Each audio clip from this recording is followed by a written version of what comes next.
A very good morning to all of you. We've had some very interesting sessions, including the last one, and I'm sure this one is also going to be a very pivotal, significant discussion because it's really at the heart of what's happening in the digital markets right now and where is the future headed if it has to thrive. Now, the moderator already gave an introduction, and I want to straight dive into this discussion with this very erudite panel with Sebastian, Nadine, Domenico, and Marianne, who's joining us through a video link. Hi, Marianne. I hope you're doing well.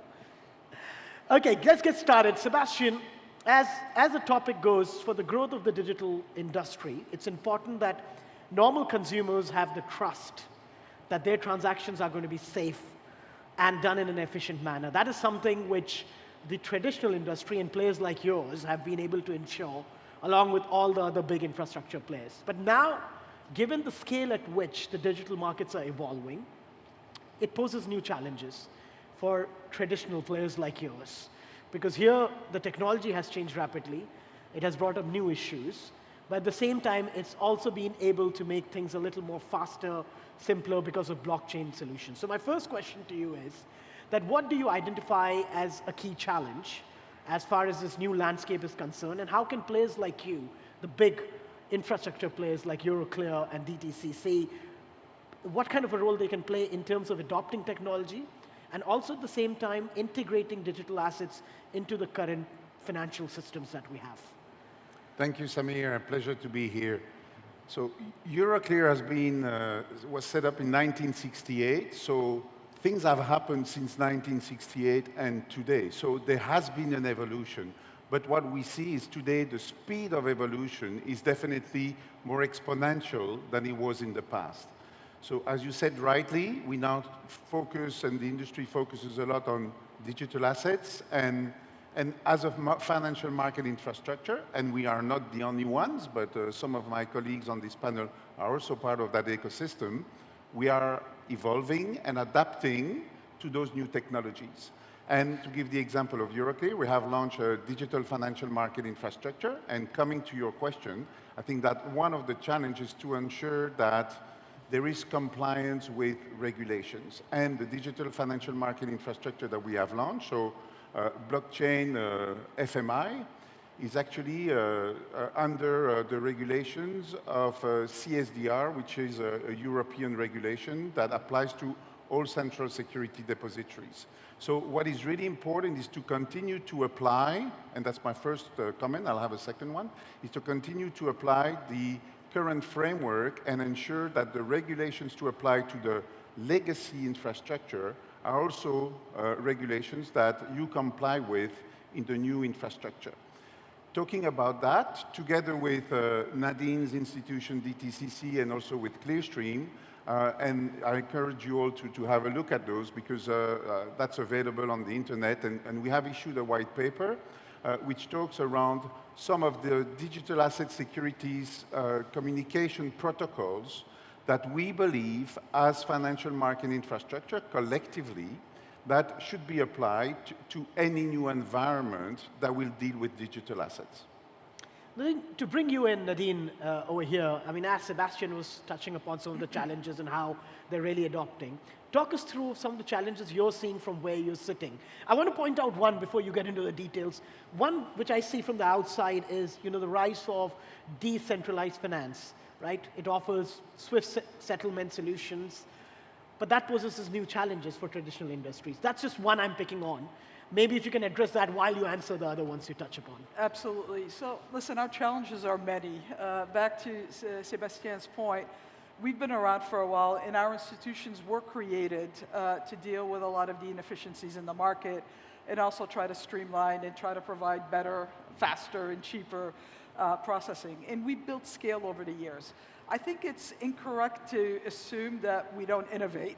But we innovate slower than others because we've got a responsibility around the scalability and the efficiency in the market, right? So we took this year the U.S. markets from to T+1, and we did it without a hitch. Now we didn't do it alone. We did it with it was a a coalition of the willing that came through. So there's elements around, and I'll get to DeFi in a second, but it is about collaboration. The fact that the three ICSDs are working together, we've got like 3/4 of the world's assets. So in order for us to look and think through similar standards, compatible infrastructure will help move things along. The issue that we've had over these past 10 years is everybody, in the absence of the three of us playing more of a leadership and a coordination role here, is we've had these infrastructures mushroom up all over the place, and they're in silos. So yes, we've proven the technology's worked. What we haven't been able to prove is that we could do this at scale and efficiently, in a safe and a resilient way. On the DeFi space, we have to be a little bit careful. This is the only evolution in innovation we've seen in our history that's been led by the retail investor, and DeFi works really well there. For institutional, we tend to be fiduciaries, right? We're managing other people's money. A smart contract doesn't really look good in orange. You need a balance sheet. You need somebody, you need a throat to choke. So DeFi will come to the institutional, but it will be what we call institutional DeFi. It will get facilitated with people like us. Our mission, we will still be part of that ecosystem, much to the chagrin of a lot of people. Our role will change, though, but we still need to be there to ensure finality of settlement, good control location, right? Because if you're, grandpa and grandma and you're investing money, you want to make sure you know where those funds are, that they're going to be there to cash that pension, and you just can't do that in an absolute DeFi environment. So we embrace it. We'll make it better, or we'll make it more suited to the institutional market. We're not fighting this. We're actually working really hard to enable that change. And we're out to prove that elephants can dance, but you've got to be a little bit patient, because we can't afford to break everything, right? We've got to do this, innovate with purpose. Listen, we're as impatient as anybody else, but we've got to be careful on how we innovate. That's an interesting perspective you've given, and I want to get Domenico in here. Domenico, from where you sit, you work with a host of big, central banks, for example, and we are seeing that central banks are also showing interest in digital currencies, launching their own digital currencies. Where do you see, what kind of role do you see playing in building them help this kind of digital infrastructure? Because that also helps in terms of financial inclusion. But then it comes with its own sets of challenges, some of which with both Sebastian and Nadine have just touched upon. Yeah, thank you, Samir. Well, first of all, we want to be very close to these kind of developments. The logo of Asian Infrastructure Investment Bank is Infrastructure for Tomorrow. That means that we are in hard, real assets financing, but we want to do so with a strong technology component. So coming to what you mentioned in terms of the development on the central bank side and development of digital currencies. So we are looking at developments with a lot of interest there. We have asked and have been admitted to BIS, Bank of International Settlement, sponsored initiative called mBridge. And this is an initiative that brings together all the central banks that are trying to develop digital currency. And so that to make sure that the various platforms can have some kind of interoperability.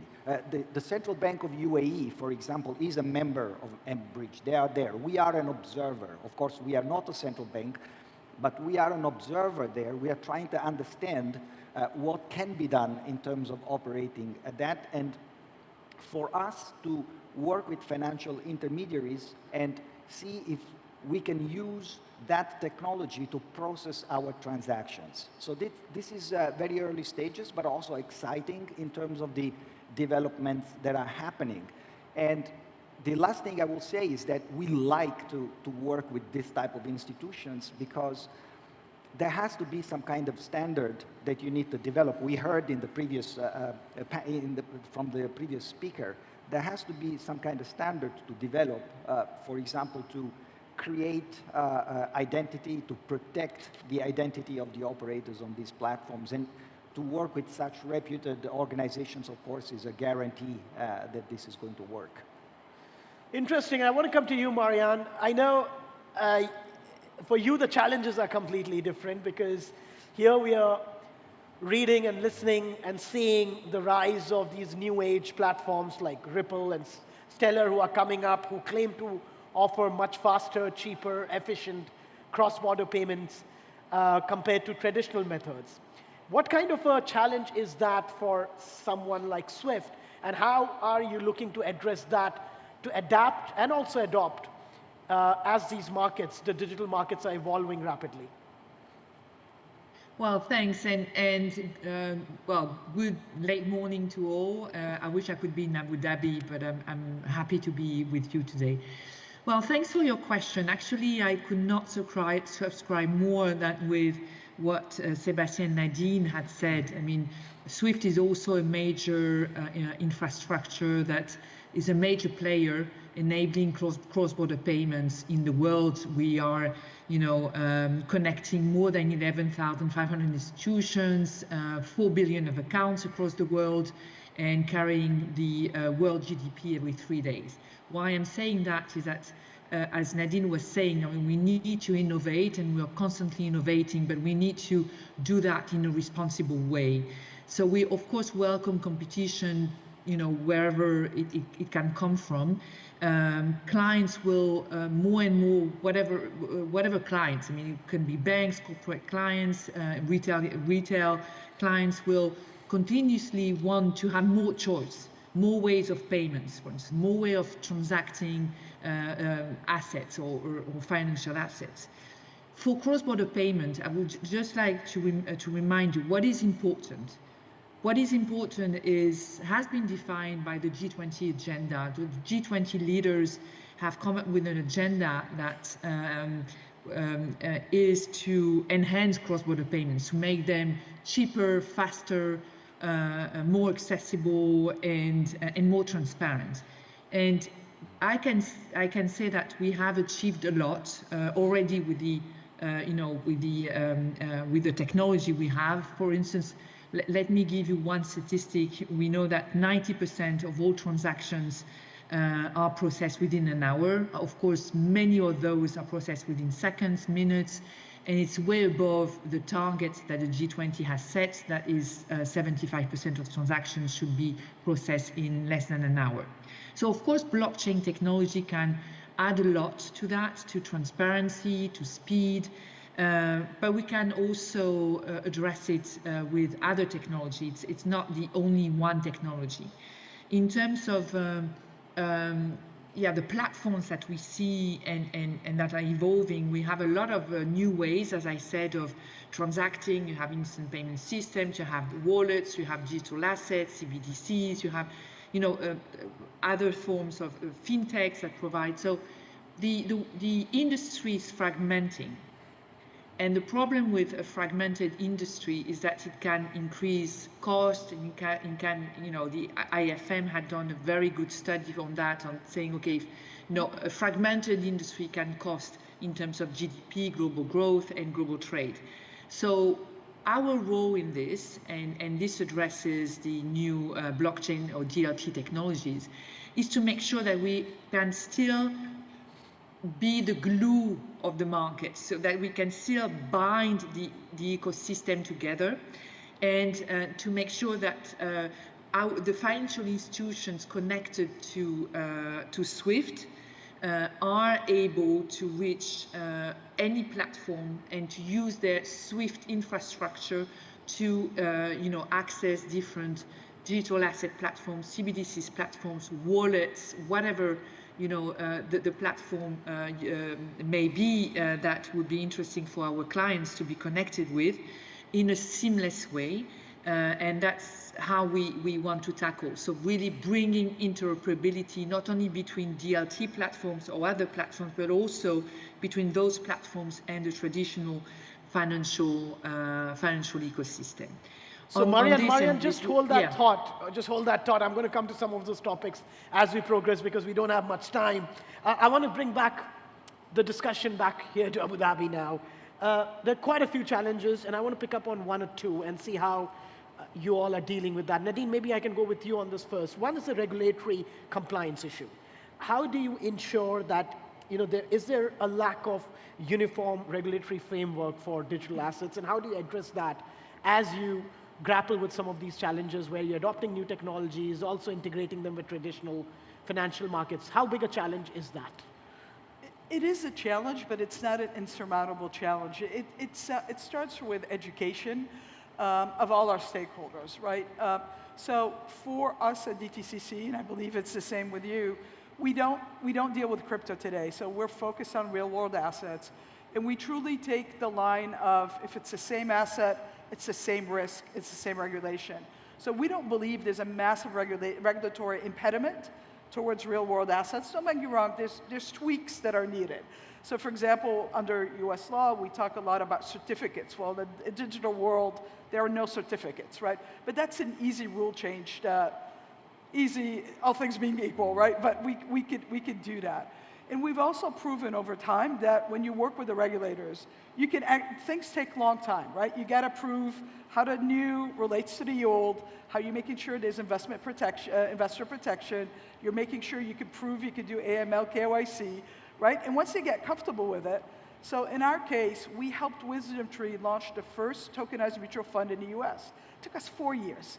4 years to get regulatory approval. But once they got comfortable with that, the next one issued in the normal cycle of 70 days, right? The third thing that we're having a discussion with the regulators is they shouldn't be worried about the technology, right? They don't worry about how today we strike an NAV. And now there's a big debate between permission and permissionless and public and private, right? These are things that we'll work through and get there. So education is huge, right? The regulatory framework, we would like harmonization, and we've seen, obviously, in Europe, MiCA has provided a little bit more clarity. We have FIT 21 in the US Congress that we hope will start to move again. We've got a stablecoin regulation. So we're making a bit of progress. But in my mind, regulation hasn't been the main impediment for real-world assets, right? It's been education. People are afraid of this. They're afraid of the unknown. They're afraid of change, and our ability to work together. In Euroclear, ourselves, and Clearstream is a good example, and SWIFT, right? Like we've all bonded together, and we've done some pretty cool things, but it's been a slow and evolutionary change. But the way we think, the way we process, and the last thing I'll tell you is innovation is not just about technology. It is technology, it's talent, it's regulation, it's standards, it's a whole slew of things. And Simon sort of talked a little bit about that in the earlier piece. But we've got to, like for us alone, we set a $4 quadrillion a year. And I don't know how many people know how many zeros are in quadrillion. It's a lot of zeros, right? So when we mess up, and we shut down the US markets, all of you are going to start screaming, right? So we've got to be super careful, innovate with purpose, but nobody is more determined to modernize and reimagine post-trade infrastructure in the US as much as we are, right? And the last thing we also, sorry, this is the last of the last things, we also got to be cognizant that not everything will be digital on day one. So we have to maintain the old and the new together, and apply the same standard of care to the new digital assets as we do to our traditional assets. So there's a lot of work to be done, but the partnership is strong to get that done. Nadine mentioned a lot of challenges there, Sebastian, and I want to pick up on one which he spoke about, is this change. Some people are scared, right? There is this fear that this is a completely massive evolution. From your point of view, how important is it, and how challenging is it really, to ensure the safety of data and ensuring the safety in terms of for consumers who are investing or looking to invest in digital assets? How do you ensure to instill that trust and build the systems that ensure that these consumers are safe? So first of all, we are in a B2B business, so our clients are really institutional investors and financial intermediaries who themselves act on behalf of the underlying retail clients, sometimes through multiple levels. But for us, I think that the number one, or the two main challenges are probably around ensuring that, and Marianne touched on that, ensuring that the transition happens not overnight, but over time. And even imagine if all of us in the room said, oh, we're going to switch to digital assets 100% tomorrow, nobody would find the resources to do that. So we all have to accept that it's going to be an evolution rather than a complete revolution. And that's where it's super important to ensure that connectivity between the new world and the old world and the legacy world. So, and that's where financial market infrastructures can actually play that role as we go through that journey. Now, the other thing as well, which is very important for the underlying investor, is the liquidity. Because what we've noticed is that through all the initiatives that happen in the digital world, and I'm sure issuers can talk about it, like Domenico, one of the challenges is, okay, great, I've issued a new bond, 100% on digital assets, it's 100% digital. However, I don't have the liquidity behind it. So how can you ensure that you continue to create the liquidity? And that's where, again, I think that financial market infrastructure, whether it's SWIFT, DTCC, or CELS, that's where we have the capacity through the legacy infrastructure that we have built to actually ensure that that liquidity continues to operate. Otherwise, what are you going to do with your digital assets if you cannot sell them? That's going to be an issue. So let's make sure we continue to build those bridges, and that, for me, are two of the main challenges that we cannot ignore. But Samir, I'm sorry, you mentioned something really important. The role of the CSD, I'm sorry, is to ensure a good controlled location. So when we say we're holding 100 shares of IBM for you, you know for sure it's there. So now in a world where we're issuing a lot of digital twins, we're fractionalizing, we're moving that stuff over the world, the only good controlled location to make sure that your 100 shares don't become 500 erroneous shares is through our ability to say, yes, you've got 100. So there's a legal framework that we just can't ignore, right? And that's the role of market infrastructure here, which is really important. So just to... Yeah, that's an important point you said. We've got just actually less than 2 minutes left. Domenico, quickly, I want to touch upon the liquidity point, which Sebastian touched upon. If you want to add that, how do you see that as a big challenge from where you're sitting?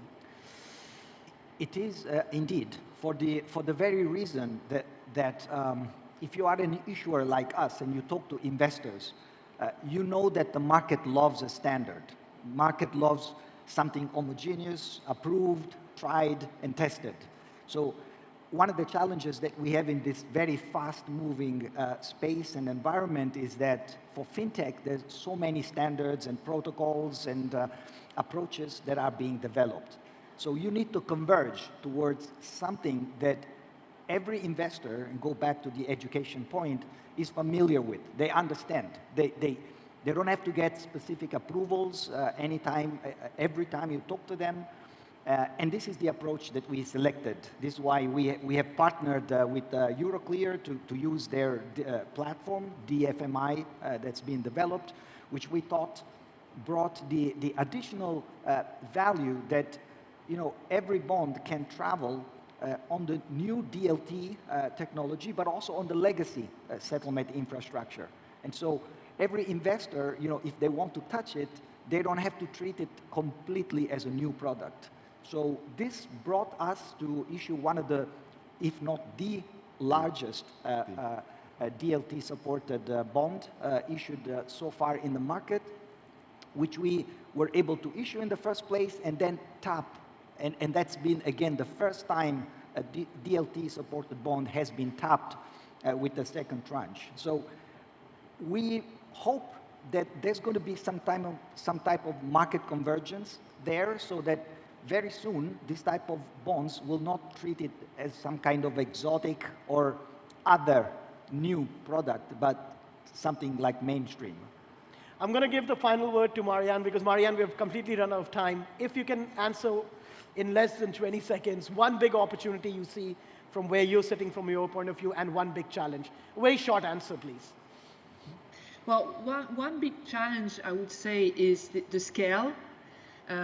So to make sure, exactly what Domenico was saying, to make sure that digital assets are becoming mainstream and that we can scale, and scaling will imply interoperability, because if you have just digital islands here and there, you cannot scale. You need to have the ability to transfer assets and to move assets across the board through the same or same infrastructure, I would say.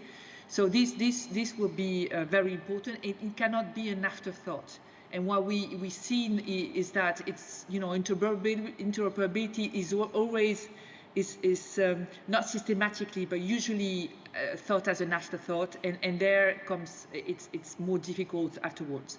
So this is one thing, and Marianne, quickly, I'm sorry we've run out of time, so I have to stop you there. But if that was a lot of food for thought, I think a lot of things that you all touched upon. So thank you so much for sharing your thoughts. Of course, a lot of challenges, but huge opportunities as well, which you touched upon. And if the big infrastructure players work together, probably it'll be easier to achieve some of those targets. Thank you so much for joining us on this panel. I'm sure there's a lot to discuss. A big round of applause for this panel to deep dive into this issue and give us a glimpse of what are the challenges. Thank you so much for joining us.